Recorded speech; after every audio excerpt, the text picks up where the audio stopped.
Christophe Cheminot, je suis en charge de l'achat, de la vente et du support IT au sein de la société Carwal. Alors cette société Carwal est une SS2I qui travaille principalement avec le groupe Autovision, donc tous les centres de contrôle, donc les 1000 centres de contrôle Autovision sur toute la France. Et il faut savoir que la société Carwal a 30 ans d'existence et on a une expérience dans le système d'information depuis 30 ans.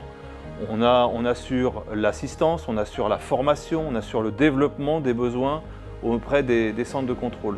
Aujourd'hui, on se trouve dans un centre de contrôle à Gagny, dans le 93. On a besoin d'ordinateurs, d'imprimantes, de smartphones et bien entendu de solutions Wi-Fi, des bornes Wi-Fi pour faire fonctionner tout ça. Sébastien Turc, je suis technicien de maintenance informatique au sein de la société Carwal depuis maintenant quelques années. À la base, on travaillait avec des bornes Wi-Fi qui avaient un débit très bas, 2 GHz, 2 Go 4 en fonctionnement. Aujourd'hui, avec la solution Omada SDN et les bornes Wi-Fi, nous pouvons monter jusqu'à 5 GHz, donc un débit beaucoup plus intéressant, beaucoup plus fluide, des transferts de données beaucoup plus rapides. L'histoire de TP-Link a commencé en 2015. On a rencontré TP-Link, on a commencé à travailler avec TP-Link sur des switches, sur des bornes Wi-Fi basiques.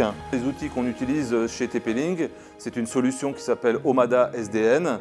Et cette solution-là permet justement d'administrer des bornes à distance et de gérer, si vous voulez, la partie du Wi-Fi sur l'ensemble du centre de contrôle et de le rendre le plus optimisé possible.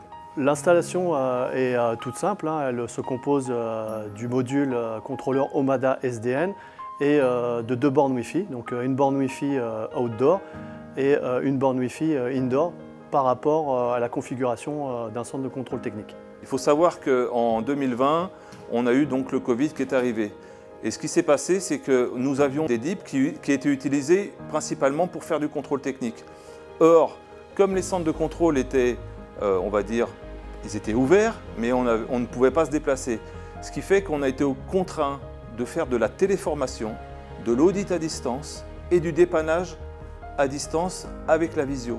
Et pour faire ça, on a utilisé les smartphones et le Wi-Fi des centres de contrôle. La surface que doit couvrir le Wi-Fi est de 300 à 350 m² pour le VL et de 600 à 700 m² pour un poids lourd. Le bénéfice direct, ça a été une fluidité dans le fonctionnement, que ce soit aussi bien sur le transfert, la récupération des données, et ce qui nous a permis de donner plus d'informations sur les smartphones, avec des notices techniques qu'on a pu rajouter puisqu'on avait cette facilité de transmettre des informations. Ça peut aller jusqu'à 8 personnes connectées dans un de nos plus gros centres poids lourds à différents endroits. On a commencé à commercialiser la solution en 2022, donc cette année.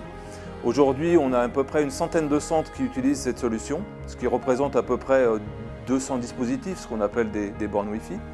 Et l'objectif, bien entendu, pour 2023 ou même après, ce serait de couvrir tous les centres de contrôle avec cette solution. Pourquoi? Parce que ça nous permettrait de faire évoluer la mobilité dans les centres de contrôle. Et à ce titre, TP-Link rentre parfaitement comme partenaire pour nous aider à mettre ça en place.